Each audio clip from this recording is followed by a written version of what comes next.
Hey, what's up? What's happening? Good morning. Happy Sunday. Okay, so I'm going to talk to you. Stick with me. Remember, at the end of this, if it encourages you, like it, share it, help people out. But here's the deal. Today's message is just on other people's perspectives and other people's judgments and other people's words, because we know how that is, right? We live in this world, and it's a broken world, and unfortunately everybody thinks they have a voice in our lives, and they think they can tell us who we are and what we need to do and what we need to work on. So I've been working on myself a lot. That's what I do. You guys know that I'm always working on myself. Why am I working on myself? Because I'm my own worst enemy. Because the inner dialogue up here is always going. And if I don't consistently work on myself and keep putting good stuff in there, right? Teachings, books, quotes, whatever. I'm writing, I'm reading, I'm taking care of myself. And why am I doing that? Because I'm my own worst enemy, but on top of that, so is the world around me. And so I'm going to give you a story, an example. So I started this new small group. I didn't start it. I started going to this new small group.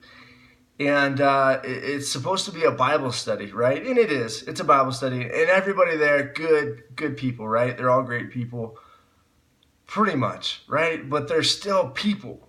They're people, and we're all people. I'm a person, you're a person, we're all people. And we get it, because in life we go through junk, and when we go through junk, what happens? We act out, right? And so every action, every word is either an act of love or a cry for help. And so I started going to this new small group, and it's pretty good. Like, I like everyone there with the exception of one person. And unfortunately, this particular person, it's at his house. And so this guy here feels he has the right to be the judge and jury on me when he doesn't even know me, first off. So first off, I want you to pay attention. The people who speak into your life and try to tell you who you are and what you need to do differently, they don't even know you. They don't even know your story, because we all have stories, right? I have a history. I'm 37 years old. Over 37 years, so much has happened. Whatever your age is, you've been through enough, though. Even if you're 10 years old, you have a story, you've been through it. It's enough. And people who step in and say, well, you need to do this, and you need to do that, and you need to change. You know what? I'm sorry, but you don't have a say in my life. The people who have been here, right? Because you're friends, the ones who are still here when everybody else walks away, which for me are few and far between, but I have those. Because you know what? When the world walks away, you know who's going to be there? I'm going to call my brother, and he's going to be there. My sister's going to be there. My dad's going to be there. And a few select friends are going to be there. But the other people who walk away, who have judgment and then walk away when they don't get their way, they're not my friends. And so what's my point here is, I show up, he has judgments, he has things to say to me. Screw him. And what I'm trying to say to you is, screw them. Forget them. Forget about them. It's not that they don't matter in life, but they don't have a say. They're individuals, and they're worthy of love just like you are, because you are. They're worthy of encouragement like you are, right? They're worthy to be cared about and taken into consideration. But they don't have a place to just show up and start telling you what you need to do different and to be something different. And so the second part of this video, and I was just having a coaching session with somebody this morning, and they were going through a similar situation, which is funny how that shows up.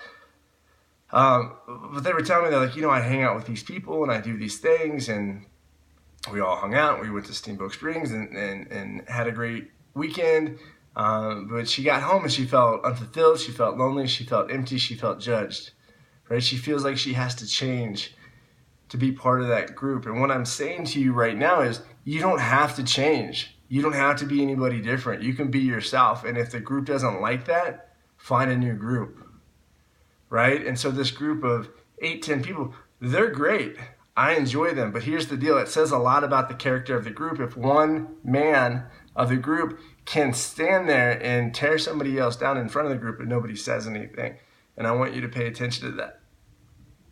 So if you go to a small group and one guy's a complete jerk and everybody else is acceptable with that, it says a lot about them as well. You don't want to be with those kinds of people. You want to be around people who can build you up and encourage you and lift you up. And you want to be around people who value the same things as you. And I value certain things in my life. And if people don't value that, it doesn't mean they're any lesser of a person, but it means it's going to be really tough to hang out and spend time together. And so for me personally, like, I value not being judgmental. I value space for grace. I value deep, stimulating conversation that leads into higher awareness and refinement. But I do not value being judged. I don't be valued, talked down to. I don't value being treated like a child. I have a mom and a dad, and even my parents don't talk to me like a child anymore, because even though I am their child, they respect me as a man, and they've seen where I came from because they know my story and they're proud of me. Where Joe Schmo off the street, who can show up and think he has a place, he doesn't. So kind of rambled all over the place today. But the point of this story is, don't ever let anybody define you. Don't let anyone judge you. Don't let anyone tell you who you are. And those who decide to do those things and treat you that way, I would encourage you to find new people.